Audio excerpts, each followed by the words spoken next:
Hi everyone, this is Jim. I wanted to take a look at some games from the recently concluded 11th Edmonton International Tournament. This was a 10-player round-robin tournament held in Canada, in Edmonton, obviously. And it's a pretty interesting tournament. They invited 4 Canadian players and 6 players from other countries. So it was a chance for some of the Canadian players to play against top players from around the world, and some of my favorite players were there, including Alexei Shirov and Sam Shanklin, both known for their exciting playing styles. So I wanted to take a look at a few games from this tournament, and the first game I wanted to look at is a game between Alexei Shirov here with the white pieces playing Dale Haessel with the black pieces. So Alexei is a famous Latvian player, very Tao-like style, famous for his sacrifices and the book Fire on Board. He was a former contender for the World Championship and still a really strong player. His opponent, Dale Haessel, is from Calgary.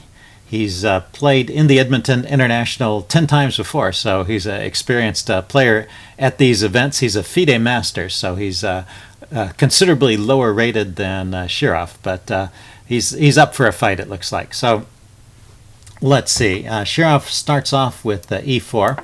Oh, just a bit about the tournament situation. This game was played in round 8, and Shirov was a step behind the leaders of the tournament, who were Sam Shanklin and Ganguly from India. Forget his first name right now, but I will show you some of his games later. So anyway, Shirov needs a win.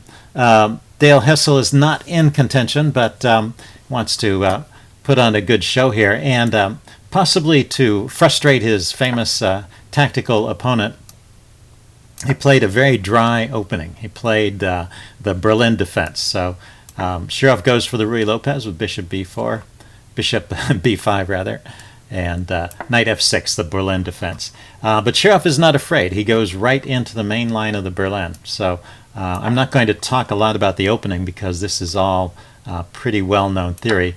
Black snags a pawn here but has to give it back. It's too dangerous to take another pawn because this pin on the e-file is going to be trouble. So after d4, the knight just drops back to d6, kicking the bishop. So the bishop takes. This way black acquires the bishop pair, and then white takes the pawn on e5, getting the pawn back, and also forcing an exchange of queens. This knight is under attack, has to go somewhere. Cancel that knight f5. It's the main move, and then there's the exchange of queens. And here we are, the famous Berlin endgame, it's often called, although it's more like a queenless middle game. There's a lot of force. It's not safe for the kings to come out, so it's not really a true endgame with all the pieces still on. It's just a middle game without the queens. And for a long time this was thought to be good for white because effectively white has a pawn majority over here on the king side, and getting into the endgame, if these 3 pawns can stop those 4 pawns, then this extra pawn on the king side can win the game, or at least that was the thought way back when. And then Kramnik came along and showed that black really has excellent drawing chances and was able to defend this position with black against Garry Kasparov. And so this has become a drawing weapon of choice for many players against e4. But the game is not over. So let's go forward. This continues in the main line. And Dale and Shirov are just both playing moves that have been played many times before. So I'll just put them on the board without a lot of comment. There's no way I could memorize all these variations in this opening anyway. And it's hard to say what's going on. A lot of these moves are, I mean, there's some logical developing moves going on, but there's also a lot of subtle nuances that I don't really know about. So let's just get to where it starts to get interesting again. Knight comes in here to g5 to harass the bishop. I mean, black has the bishop pair and active pieces. That's his compensation for this somewhat inferior pawn structure. Let's see, rook to h6. So potentially willing to give back the bishop pair, but under the right circumstances. White is in no hurry to grab it, but keeps the pieces on for the moment. So bishop takes, g5 is played. And like I said, this has been played many times before, so black has given up the bishop pair, but still has pretty active pieces, and this should be a holdable position. h4, f6, kicking the bishop. We're still not in new territory. Here. Bishop drops back to f4, eyeing the pawn on c7, which is a bit of a weakness in black's setup. And knight takes h4, and it might look like black is kind of turning the tables here. Black is now a pawn up, and if black can somehow exchange off the rest of the pieces, there's possibilities even of black winning this endgame.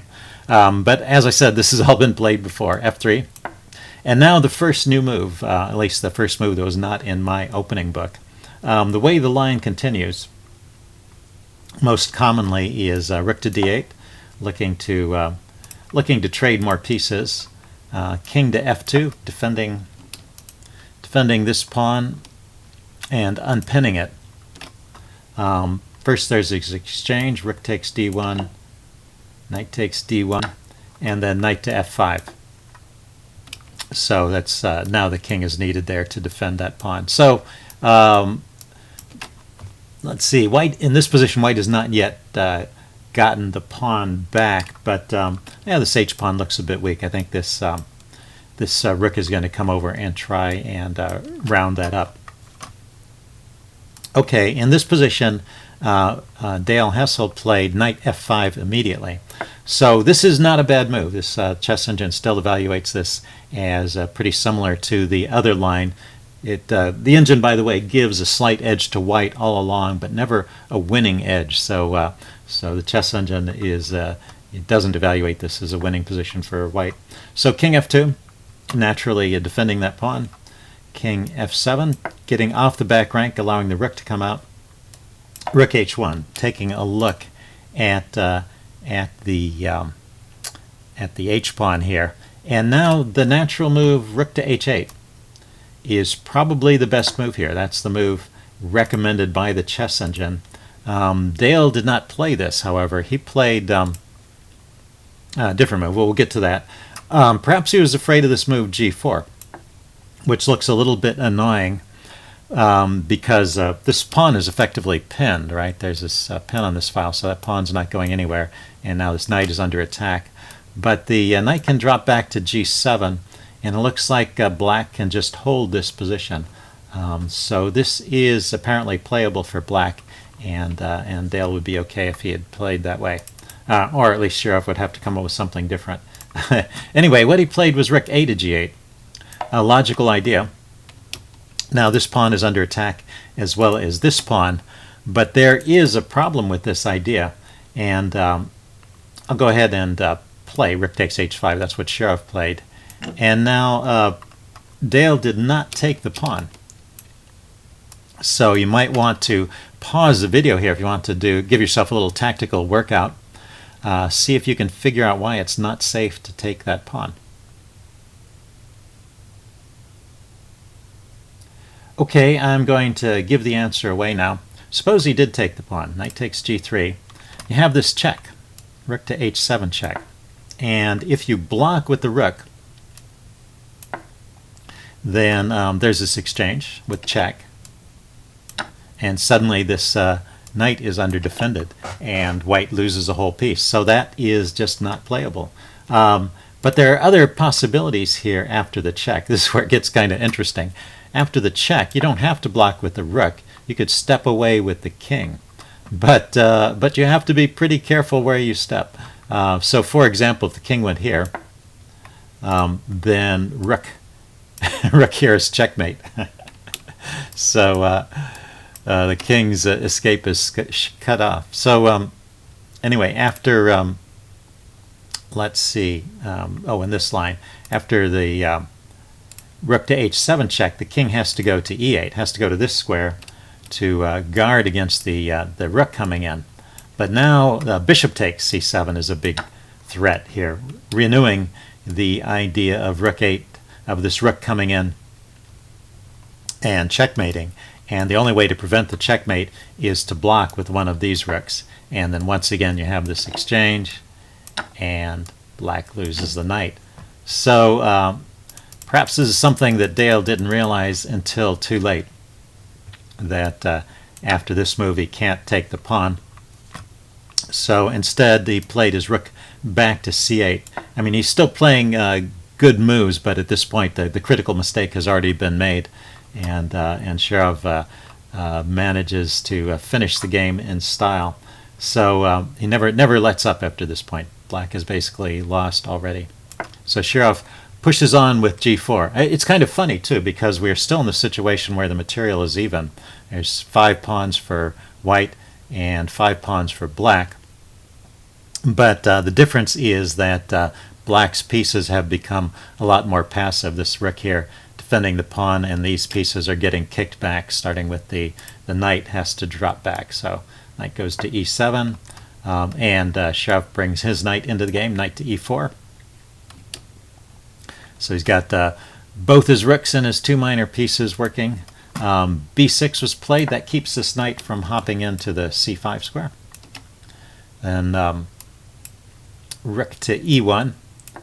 Taking a look indirectly at this bishop, and maybe the point of this move is not immediately apparent, but it shows up in a few moves. So this knight hops around to d5, hitting the bishop. The bishop drops back, and then the knight comes over to b4, forking these pawns, maybe trying to reestablish a majority. Well, actually, black does have a majority on this side of the board, on the queen side. But if black could snag a pawn, then he would have a majority that had a chance to become a passed pawn.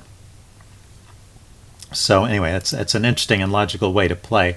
It does give up the c pawn, however. So if you want to cancel that, well, I'll go ahead and put the move on the board since I mentioned it. You might not have spotted this idea, but here's another tactical quiz for you. Why is it safe for the bishop to grab that pawn? After all, it was defended by the rook.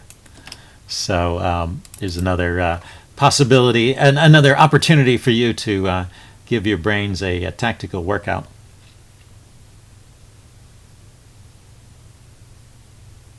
Okay, pause the video if you want some time to think about it. I'm going to give the answer away now. So here, Dale played king back to g8. If he had taken the bishop, then you may have been thinking about rook to h7 check, but that can be blocked by the rook. So that actually is probably a good move as well. But the strongest move here is knight to d6. And this introduces some ideas. First of all, it unleashes the rook against the bishop here, and it hits the king. So if the king moves, it has to stay in touch with the bishop. So I think king to e7 is the only move that meets all the requirements. And now knight to f5 of check, taking advantage of the pin. And so it appears that against Shirov, no matter how dry you try to keep the position, he's always going to find these tactics. So the king needs to stay in touch with the bishop, and it also needs to stay close to the rook here, because there's still this idea of the skewer, and now the skewer is much more powerful because there's no opportunity to block with the rook. So that skewer is going to pick up the rook over here. So king d7 was played, and rook to h7 anyway. King drops back to c8. Now there's this exchange. King takes, and then the rook takes the bishop at the end of all of that. So pretty nice piece of calculation by Shirov, and also by Haessel, who saw through that.